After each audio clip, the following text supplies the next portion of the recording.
తెలంగాణ ఆర్టీసీని ప్రభుత్వంలో విలీనం చేయాలని తెలంగాణ ఆర్టీసీ ముద్దూరు యూనియన్ వ్యవస్థాపకులు ప్రధాన కార్యదర్శి అశ్వత్థామరెడ్డి అన్నారు.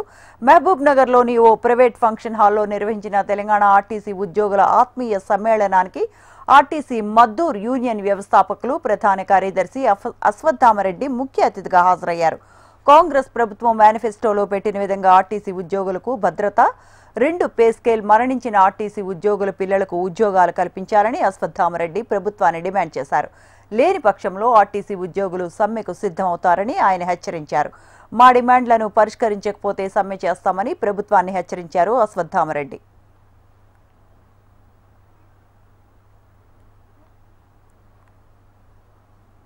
కాంగ్రెస్ ఎన్నికల మేనిఫెస్టోలో కాంగ్రెస్ ప్రధానంగా ఆర్టీసీలో విలీనం సమస్యతో పాటు యూనియన్ల పునరుద్ధరణ, ఉద్యోగ భద్రత, చనిపోయిన ఉద్యోగుల పిల్లలందరికీ ఉద్యోగాలు, అదేవిధంగా అయితే 2 పిఆర్సీలు పెట్టిన అవన్నీ ఇస్తామని ఎన్నికల మేనిఫెస్టోలో పెట్టింది.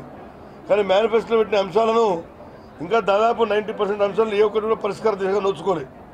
ఇలా కార్మికుల్లో మళ్ళీ ఈ ప్రభుత్వం కూడా మరి తీవ్ర అసంతృప్తి గురి చేసింది. అందుకనే మేము చాలా జిల్లాలో మళ్ళీ ఒక పోరాటానికి సమాయత్తం కావాలని ఆర్టీసీలో మరొకసారి సమ్మె అనివార్యమైన పరిస్థితి ఏర్పడింది. ఖచ్చితంగా సమ్మె లాంటి పరిస్థితుల్లోకి ఈ ప్రభుత్వం బలవంతంగా సమ్మె పరిస్థితులను నెట్టేస్తుంది. దానికి మేము మరొకసారి చెప్తున్నాము, కార్మికుల అశాంతి ఏదైతే ఉందో దాన్ని రూపుమాపే ప్రయత్నం చేయండి. లేదా భవిష్యత్తులో మళ్ళీ కార్మిక వర్గం మళ్ళీ సమ్మె బాట పడితే దానికి ప్రభుత్వము యాజమాన్య బాధ్యత వహించాల్సి వస్తుంది.